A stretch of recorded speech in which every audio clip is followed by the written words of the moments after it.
Agosto.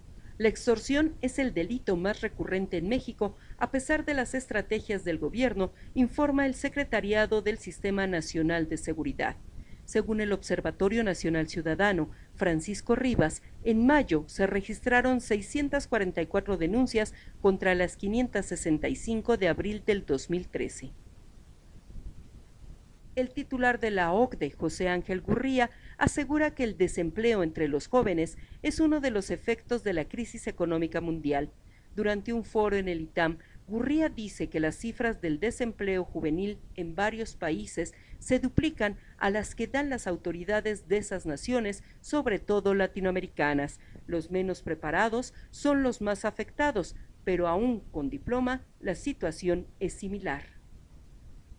Irán cambia de gobierno el 3 de agosto y un moderado, Hassan Rouhani, es designado presidente y anuncia que trabajará para que Occidente levante las sanciones aplicadas a la nación islámica por su programa nuclear.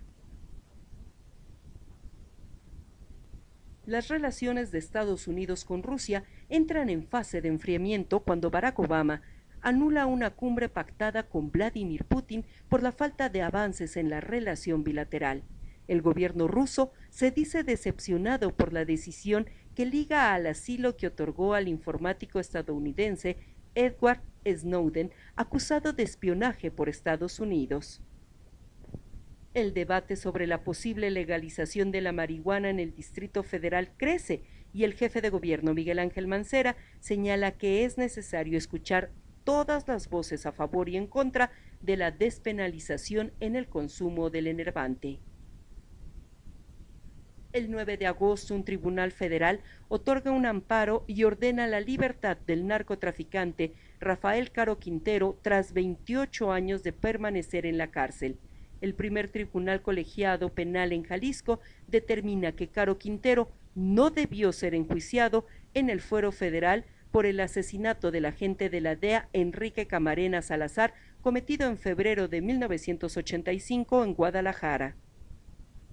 La Secretaría de Marina informa que abatió en Gómez Palacio Durango a Rubén Cifuentes Cadena, el Chagui, presunto sicario involucrado en el asesinato de José Eduardo Moreira Rodríguez, hijo del exgobernador de Coahuila, Rubén Moreira. Los hechos ocurren en una fiesta de 15 años celebrada en el ejido La Flor, en donde Cifuentes Cadena participó en un tiroteo.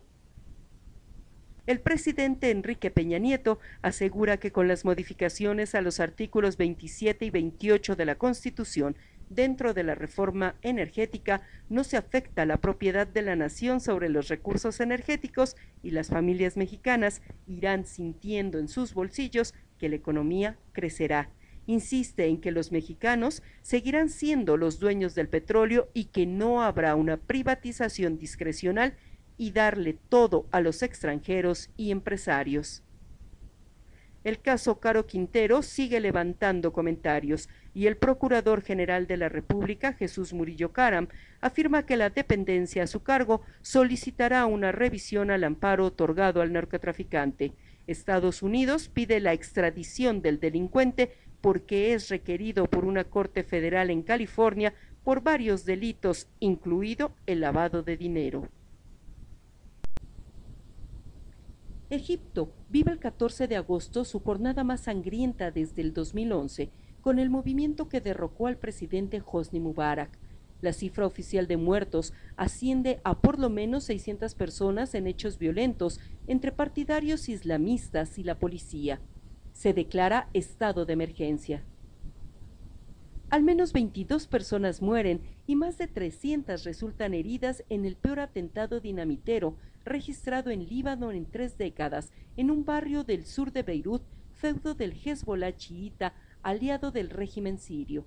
La explosión es reivindicada por un grupo identificado de la rebelión siria. Tragedia en Filipinas. El 16 de agosto, más de un centenar de personas pierden la vida luego del naufragio de un ferry con 830 personas a bordo, el cual se hundió cerca del puerto de Cebú tras chocar con un buque de carga. Los trabajos de recuperación de los cadáveres toman varios días debido a que hay cuerpos atrapados en el ferry en el fondo del mar.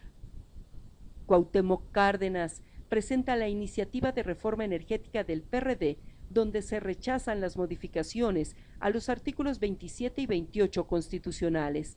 Ante simpatizantes perredistas, el líder moral de ese partido califica la propuesta del gobierno de Enrique Peña de antipatriótica y destaca que lo que se pretende con el documento que él presenta es una empresa paraestatal pública y con autonomía presupuestal y de gestión.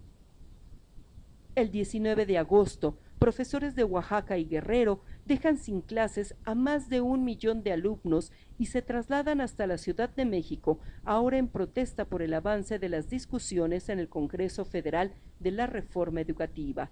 Bloquean avenidas, se enfrentan a la policía e intentan ingresar a San Lázaro. La reina del Pacífico, Sandra Ávila, es trasladada a un penal de alta seguridad en Nayarit, acusada de realizar operaciones con recursos de procedencia ilícita. Ávila había llegado a México desde Estados Unidos, acusada de complicidad con el mafioso colombiano Diego Espinosa, alias El Tigre. Malas noticias económicas. Por segunda ocasión en lo que va del año, la Secretaría de Hacienda baja su previsión de crecimiento económico para el 2013, esta vez a 1.8% contra el 3.1% proyectado semanas atrás. Las causas: disminución de la demanda externa y apreciación del tipo de cambio real. La Cámara de Diputados y el Senado celebran su periodo extraordinario de sesiones y aprueban el día 22 la Ley del Instituto Nacional para la Evaluación Educativa y la Ley General de Educación, pero dejan fuera de la discusión el dictamen de la Ley del Servicio Profesional Docente. Los trabajos de ambas cámaras se trasladan al Centro Banamex luego que el magisterio disidente bloqueara el Palacio Legislativo de San Lázaro. En Estados Unidos, Bradley Manning es condenado a 35 años de cárcel por filtrar miles de documentos secretos a Wikileaks luego de un proceso militar que duró 2 meses contra el soldado. Manning filtró a Wikileaks unos 700,000 documentos secretos mientras trabajaba como analista en Irak en el 2010 y un video en el que pilotos de un helicóptero Apache matan a 9 personas, incluidos un fotógrafo de Reuters y a su conductor iraquí. La Procuraduría General de la República confirma lo que horas antes era un secreto a voces. Los cuerpos encontrados en una fosa clandestina en Tlalmanalco, Estado de México, son identificados como los jóvenes levantados del bar Heden en la zona rosa. La PGR insiste en que la conclusión de la investigación es el resultado de un trabajo de inteligencia policíaca. Por su parte, el Procurador de Justicia capitalino Rodolfo Ríos Garza informa que de las declaraciones de los detenidos del caso Heden se desprende que los hechos están relacionados a una venganza por el homicidio de un sujeto llamado Horacio Vite, alias El Chaparro. El INEGI reporta que la tasa de desempleo en junio aumentó a 5.12% con respecto al mismo mes del 2012 y se convierte en la tasa más alta del año, con casi 2.7 millones de personas sin trabajo. Respecto a la tasa de informalidad laboral, señala que ésta se ubicó en 60.04% de la población ocupada, cifra inferior a la registrada en julio del 2012. Miles de maestros disidentes se movilizan del Zócalo capitalino al aeropuerto de la Ciudad de México y bloquean las vialidades alrededor de la terminal aérea por espacio de 11 horas. El tráfico se desquicia y miles de personas que llegaban o salían por esa vía quedan varadas y pasan la noche en las salas de espera y algunos en hoteles que las líneas aéreas asignaron para tal efecto. El presidente de la República informa ante el Consejo Nacional de Seguridad que hasta la fecha se han detenido a 62 de los 122 delincuentes más buscados en nuestro país. Enrique Peña Nieto asegura que de diciembre del 2012 a julio del 2013 los homicidios disminuyeron en un 20%. En el evento, Manuel Mondragón y Calf, comisionado nacional de seguridad, anuncia que será hasta julio del 2014 cuando entre en funciones la Gendarmería Nacional.